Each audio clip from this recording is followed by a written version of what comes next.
हाँ जी, next topic क्या था बच्चे? Motion of two particles connected by a string. हाँ जी, तो अभी हम नेक्स्ट टॉपिक डिस्कस कर रहे हैं। मोशन ऑफ टू पार्टिकल्स मतलब दो पार्टिकल्स का मोशन स्टडी करना है। सपोज m1 m2 मास के हैं वो दो पार्टिकल्स, बट हमें कहा गया है कनेक्टेड बाय अ स्ट्रिंग। तो दो पार्टिकल्स जब एक स्ट्रिंग से कनेक्टेड हैं तो ऑब्वियसली इनका मोशन एक जैसा होगा, कुछ एक ही तरह से मूव करेंगे, है ना। बट इनकी सिचुएशन क्या है? जैसे फर्स्ट आर्टिकल है आपका 3.1 वर्टिकल मोशन। वर्टिकल मोशन में क्या है? एक स्ट्रिंग है, स्ट्रिंग से दो पार्टिकल अटैच किए हुए हैं, से of mass m1 and m2। But इसमें सिचुएशन क्या है? Suppose one is mass m1 and other one is m2। तो आप कोई भी ले सकते हैं। हो सकता है particle m1 is moving downward and m2 is moving upward, या हो सकता है m2 is moving downward, of course m1 will move upward in that case. तो कोई भी सिचुएशन हो सकती है। जब एक स्ट्रिंग से दो पार्टिकल्स को अटैच कर दिया, ये पुली लगी हुई है। पुली जैसे चक्की चलती है ना, ये स्ट्रैप सा उसके ऊपर होता है ना। तो वो चीज़ है, ये ऐसे पहिया घूमता है और ये स्ट्रिंग है, इसके साथ दो मास टाई किए हुए हैं। जैसे बुक में यहाँ मास m1 है, तो अकॉर्डिंगली मैं सेम ही आर्टिकल करवा रही हूँ। This is mass m1 and this is mass m2। कोई भी पार्टिकल जो है वो डाउनवर्ड मूव कर सकता है, तो हम मान के चलते हैं कि मान लो m1 डाउनवर्ड मूव कर रहा है। अगर m1 डाउनवर्ड मूव कर रहा है तो ऑब्वियसली ये स्ट्रिंग से अटैच है, m1 नीचे जाएगा तो m2 ऊपर की तरफ नहीं आएगा। तो और भी ज़्यादा हम इसको डिटेल में अगर बात करें तो मेंशन भी कर सकते हैं। मान लेते हैं आप, अगर m2 जो है वो x यूनिट्स का डिस्टेंस कवर करता है और m1 जो है से वो y यूनिट्स का डिस्टेंस कवर करता है, जो मर्जी ले सकते हैं हम। और इस स्ट्रिंग की लेंथ अगर l है तो दोनों का जो डिस्टेंस है वो टोटल l हो गया ना। वो l डिस्टेंस मूव करते हैं, मतलब ये स्ट्रिंग जो है वो टोटल l लेंथ की है। x यूनिट्स की दूरी पे एक मास है, y यूनिट्स की दूरी पे दूसरा मास है, तो x प्लस वाई से l। जैसे ही अगर हम डेरिवेटिव करेंगे dx by d t plus d y by d t is equal to 0, तो इसका मतलब है ये दोनों एक दूसरे के ऑपोजिट चलेंगे। Means d y by d t जो है वो minus d x by d t हो गया ना। एक की वेलोसिटी अगर v है तो दूसरे पार्टिकल की वेलोसिटी क्या बन गई? Minus v। इसका मतलब दोनों मूव तो एक ही वेलोसिटी से करेंगे पर उनकी डायरेक्शन ऑपोजिट हो जाएगी। एक ऊपर जा रहा है तो दूसरा नीचे आ रहा है ना, सेम वेलोसिटी से आ रहे हैं।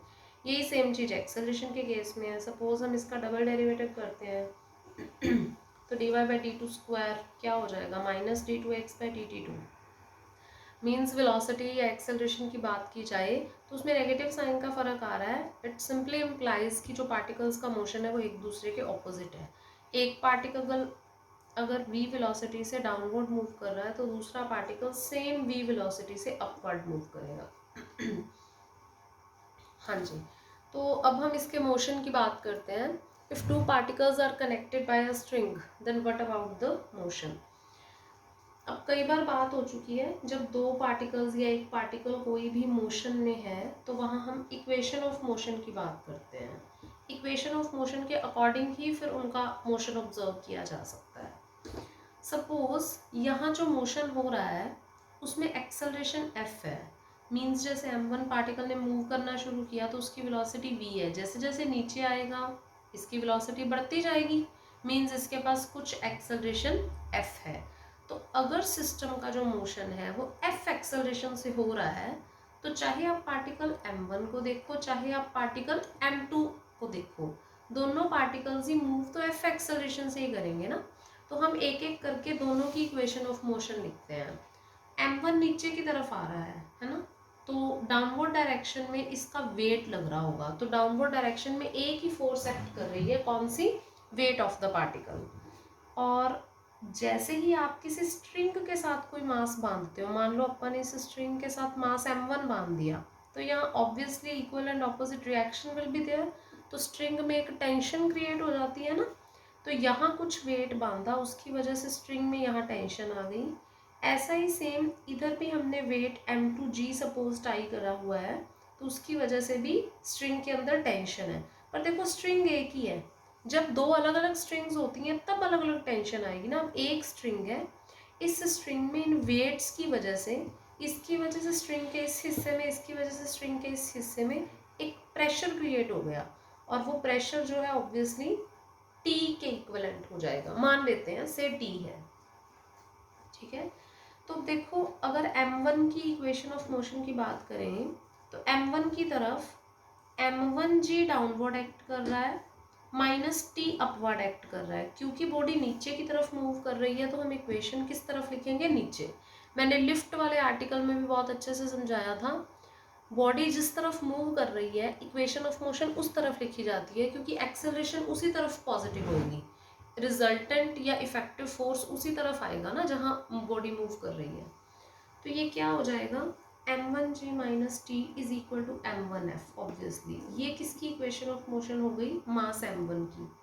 ऐसे ही अगर हम मास M2 की बात करें तो ये ऊपर की तरफ जा रहा है, ऊपर की तरफ फोर्स लग रही है T, ऊपर जा रहा है, तो इसका मतलब इसका इफेक्टिव फोर्स जो बचा होगा, T डोमिनेटिंग होगा ना, तभी वो ऊपर जा रहा है। तो T minus M2G it will be T minus M2G। ये है इफेक्टिव फोर्स जो इस मास पे लग रही है। So effective force is equal to MF, तो यहाँ आ जाएगा M2F। We are having two equations, equation 1 and 2। एक में T नज़र आ रहा है, एक में -T, दोनों को ऐड कर दो। दोनों को ऐड किया तो हमारे पास M1G माइनस M2G रह गया, और इधर M1 प्लस M2F आपका आ गया कॉमन। तो ऑब्वियसली जो F है ये क्या बन गया, here it is M1 minus M2 upon M1 plus M2, और ये यहाँ पे आ गया G।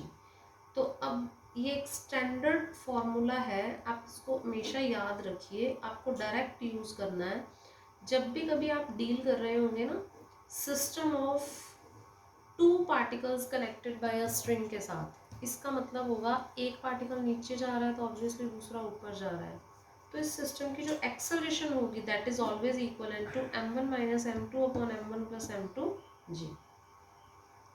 अब अगर हम टेंशन की बात करें तो यहाँ पे पुली पे जो प्रेशर क्रिएट हो रहा है, देखो दोनों मास ऐसे बांधे हुए हैं, टी टेंशन ऊपर की तरफ है, इसके पैरेलल ही जब ऐसे स्ट्रिंग बांधी हुई है तो स्ट्रिंग के दोनों हिस्से एक दूसरे के पैरेलल है ना, तो टी टेंशन एक तरफ है, टी टेंशन ही दूसरी तरफ है, दोनों एक दूसरे के पैरेलल है। हम तो रिजल्टेंट प्रेशर देखेंगे ना, फाइनली सिस्टम पे क्या प्रेशर है ना। तो अब इस केस में अगर प्रेशर की बात की जाए, प्रेशर ऑन द पुली, वो क्या होगा, टी और टी लाइक पैरेलल फोर्सेस, तो इनका रिजल्टेंट क्या बन जाएगा, 2 टाइम्स टी। तो F आपका निकल चुका है, पहले आप F पुट करके T वैल्यूएट कर सकते हो, वो तो इक्वेशन 1 या इक्वेशन 2 किसी में भी पुट कर देना। देखो जैसे हम यहाँ पे F पुट कर दें तो T is equal to M2G plus M2F लिखा हुआ है ना, या M1 minus M2 upon M1 plus M2G करोगे, कैलकुलेशन इसकी कर लेना अपने आप। T क्या बन जाएगा आपका, 2 times M1 M2 divided by M1 plus M2 into G। Simple है, कुछ नहीं करना, G यहाँ से कॉमन ही निकाल लो, रादर M2G पूरा का पूरा ही निकाल लो। ये देखो M2G इसके पास भी है, M2G इसके पास है, पूरा का पूरा कॉमन निकाल लो, 1 प्लस ये बच गया, लेके एलसीएम सॉल्व कर लेना। तो ये टेंशन आ गई। टेंशन का फॉर्मूला भी आपने याद रखना है, 2M1 M2 divided by M1 plus M2 into G। ये क्या है, टेंशन इन द स्ट्रिंग। और अगर प्रेशर ऑन द पुली पूछ लिया जाए तो इसको 2 से और मल्टीप्लाई कर दो, फिर ये 4 टाइम्स दिस थिंग हो जाएगा, ठीक है। तो प्रेशर ऑन द पुली क्या है, T equal and parallel forces है ना, तो इसका प्रेशर क्या बन गया, 2 टाइम्स टी, ठीक है। तो आर्टिकल है और इस पे बेस्ड आपको काफ़ी क्वेश्चन मिलेंगे, ठीक है। उसके बाद एक करोलरी दी हुई है, वो भी कर लेना, वो भी इम्पॉर्टेंट है करोलरी भी। उसमें बोला है प्रूव करो जो टेंशन होती है ना वो हार्मोनिक मीन है between weights of two bodies. अब ये जो टेंशन आपने सॉल्व कर रखी है ये क्या है, 2M1 M2 upon M1 plus M2 into G।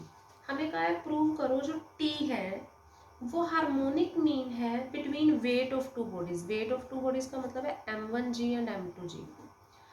अब टेंशन को हार्मोनिक मीन प्रूव करना है इन दोनों के बीच में। आपको ध्यान होगा जब भी किसी को हार्मोनिक मीन प्रूव करना होता है तो हम उसके रेसिप्रोकल को, जैसे टी का रेसिप्रोकल है, उसको अपन अर्थमेटिक मीन प्रूव कर देते हैं इनके रेसिप्रोकल्स का। ये है W1, ये है W2, मतलब डिवाइडेड बाय 2, तो इसी 2 को मैं ऊपर ले जाती हूँ। मीन्स अगर आप लोग 2/t is equal to this thing prove कर दोगे, देखो यही चीज है एक्चुअल में। t जो है वो क्या है, 2m1m2 divided by m1 plus m2 into g. तो सबसे पहले तो हम 2 को नीचे ले आते हैं, राइट, और फिर इसका कर देते हैं रेसिप्रोकल। तो आपका 2/t जो है वो क्या बन गया, m1 plus m2 divided by m1 m2 जी नीचे ही है। अब 2/t अगर हम सिंपली m1 प्लस m2 को m1 इंटू m2 से डिवाइड कर दें, ये 1/g नीचे पड़ा रहेगा, कोई बात नहीं, 1/g यहाँ बाहर लिख लीजिए। इसको इससे डिवाइड कर दो, मतलब अलग अलग कर दो। अब जब m1 से इसको डिवाइड करोगे तो यहाँ 1/m2 रह जाएगा, जब m2 से इसको डिवाइड करेंगे तो 1/m1 रह गया। इसका मतलब हो गया 2/t is nothing but 1/m1g plus 1/m2g। बस मल्टीप्लाई करती है ना दोनों के साथ g को अलग अलग। तो अगर तुम 2 को नीचे ले जाओ तो ये चीज़ हो गई ना 1/t is equal to this thing, मतलब 1/t क्या हो गया, W1 प्लस W2, इनके रेसिप्रोकल्स का मीन हो गया। ठीक है, तो जब हमने ये शो कर दिया ना कि 2/t is equal to this thing, इसका मतलब है 1/t दोनों वेट्स का हार्मोनिक मीन है।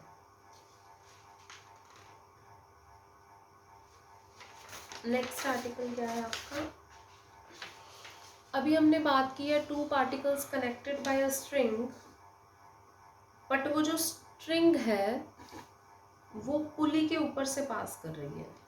यही सेम चीज़ है, बट 3.2 आर्टिकल कहता है 3.2 कि one of the particles placed on a horizontal table. Situation वही है, बट इस बार जो एक पार्टिकल है वो हॉरिजॉन्टल टेबल पे रख दिया, तो ऑब्वियस है टेबल के एंड पे पुली लगी होगी और जो स्ट्रिंग है वो इस तरह से पुली से नीचे जा रही होगी। और जनरली हम यही लेके चलते हैं, से मास m1 इज हैंगिंग फ्रीली। ठीक है, अब अगर मास m1 हैंगिंग फ्रीली है और इसकी तरफ हम मोशन को स्टडी करते होते हैं, तो फिर से क्या होगा, ये सपोज m2 मास है, ये m1 मास है। m1 की तरफ अगर मोशन है तो मोशन डाउनवर्ड डायरेक्शन में से एक्सेलरेशन f से हो रहा है। m1 नीचे की तरफ जाएगा, m2 इस तरफ हॉरिजॉन्टल आएगा। ऑब्वियस है टेबल पे पड़ा है तो ऐसे ही होने वाला है ना, करके देख लेना चाहिए, रस्सी बांध के एक मास टेबल पे या एक नीचे लटका दो। नीचे लटका हुआ मास जैसे जैसे नीचे जाएगा टेबल वाला मास आगे मूव करेगा ना। ओके, तो फिर से यहाँ पे एक स्ट्रिंग नजर आ रही है, जब m1 वेट डाला तो m1g नीचे की तरफ और टेंशन t ऊपर की तरफ। ओके, अब यहाँ पे इस केस में क्या होने वाला है, जो m2 है, m2 वो मास है, ऑब्वियसली फिर से जो वेट है वो m2g तो नीचे की तरफ रहेगा, बट इस बार स्ट्रिंग तो इस तरफ है ना, अब इसका भार रोकने की कोशिश कर रहा है। ओके, तो इसका जो वेट है वो रेजिस्टेंस क्रिएट करता है, इसलिए equal and opposite tension will be there. तो इस तरफ आपका equal and opposite tension appear होगा। ठीक है, now what will happen, article इसमें भी सेम ही आर्टिकल वर्क करेगा। फिर से हम m1 और m2 के लिए इक्वेशंस ऑफ मोशन लिखेंगे, बट इक्वेशन ऑफ मोशन में थोड़ा थोड़ा चेंज आ जाएगा। अब m1 नीचे की तरफ मूव करेगा ना एक्सेलरेशन f के साथ, तो डाउनवर्ड डायरेक्शन में m1 के लिए इक्वेशन ऑफ मोशन क्या बनेगी, m1g minus T obviously is equal to m1f। तो आपका जो t है वो फिर से क्या हो गया, m1g माइनस m1f। ओके, और अगर m2 के लिए इक्वेशन ऑफ मोशन लिखते हैं, इस बार m2 के लिए इक्वेशन ऑफ मोशन में फ़र्क है, m2 इस तरफ जा रहा है ना, तो इस तरफ जाने के लिए t फोर्स नज़र आ रही होगी, पर माइनस में कुछ नहीं है, क्योंकि इस बार वेट तो नीचे की तरफ लग रहा है, m2 हॉरिजॉन्टल डायरेक्शन में मूव कर रहा है, तो इसलिए t माइनस m2g नहीं है, इस बार t minus 0 is equal to m2f। थोड़ा सा फ़र्क है, एक इक्वेशन ये रही, दूसरी ये रही, आगे कुछ होता है दोनों डायरेक्शंस में बट इस बार नहीं है।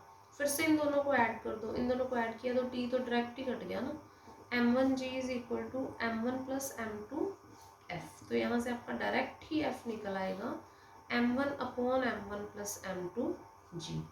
तो अगर हम हॉरिजॉन्टल टेबल वाला कोई क्वेश्चन डील करेंगे तो उसके लिए हमारे सिस्टम की एक्सेलरेशन ये होगी, ऑब्वियसली टेंशन भी बदल जाएगी, टेंशन सीधा m2f है देखो। तो ये आपके पास f निकला बड़ा, इसको m2 से मल्टीप्लाई करोगे तो direct m1 m2 divided by m1 plus m2 into g. इस बार 2 नहीं आया। प्रेशर क्या होगा, इस बार प्रेशर भी चेंज हो जाएगा। आगे तो T और T लाइक पैरेलल फोर्सेस थी तो 2T बना था, पर इस बार ऐसा नहीं है ना, इस बार तो राइट एंगल पे लग रही हैं, दो फोर्सेस हैं जो राइट एंगल पे हैं एक दूसरे के। तो आपको ध्यान होगा स्टैटिक्स में किया हुआ है, जब राइट एंगल पे दो फोर्सेस लगती हैं P और Q, तो उनका जो रिजल्टेंट होता है वो क्या होता है, P square plus Q square under root. तो यहाँ पे ये दोनों T हैं तो T square plus T square under root, ठीक है, 2T square root means root 2 times T। अब T की वैल्यू हमारे पास है, तो जो प्रेशर ओवर द पुली है वो nothing but root 2 times the T, m1 m2 divided by m1 plus m2 into g. This will be the pressure over the pulley.